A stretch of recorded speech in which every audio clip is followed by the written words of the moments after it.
रात गहराती जा रही थी। गांव के लोग अपने अपने घरों में दुबके हुए थे और हवा में अजीब सा सन्नाटा पसरा हुआ था। उसी सन्नाटे में रमेश अपने खेतों से लौट रहा था। पुराने मंदिर के पास से गुजरते हुए उसे अचानक ठंडक का एहसास हुआ, जो सामान्य नहीं लग रही थी। उसने रुककर चारों ओर देखा। मंदिर की टूटी फूटी दीवारों से एक हल्की नीली रोशनी छनकर बाहर आ रही थी।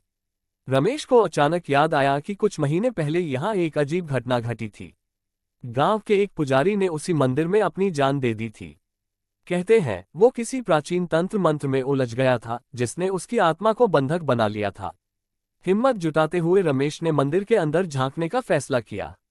जैसे ही उसने कदम रखा, दरवाजे के पास रखे घुंघरू अचानक बज उठे।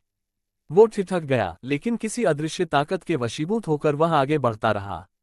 मंदिर के भीतर उसने देखा कि एक अंधेरी कोठरी का दरवाजा हल्का सा खुला था। वहां से हल्की सी आवाज आ रही थी, मानो कोई किसी से फुसफुसाकर बात कर रहा हो। रमेश ने झुककर कोठरी के अंदर देखा तो उसका खून जम गया। वहां पुजारी का शव पड़ा था, जो कई महीने पहले जलाया जा चुका था। लेकिन उसकी आंखें खुली थीं और होंठ बुदबुदा रहे थे। अचानक पुजारी की नजर रमेश पर पड़ी। उसकी आंखों में गहरा लाल रंग उभर आया। तू आया है, पुजारी ने धीमे डरावने स्वर में कहा। अब तू कभी वापस नहीं जाएगा।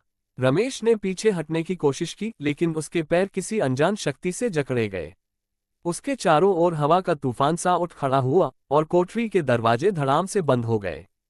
गांव में अब लोग कहते हैं कि रात को उस मंदिर से घुंघरू बजने की आवाज आती है। रमेश कभी वापस नहीं लौटा। मंदिर के पास जाने की हिम्मत अब कोई नहीं करता, क्योंकि जिसने भी वहां झांका वो कभी नहीं लौटा।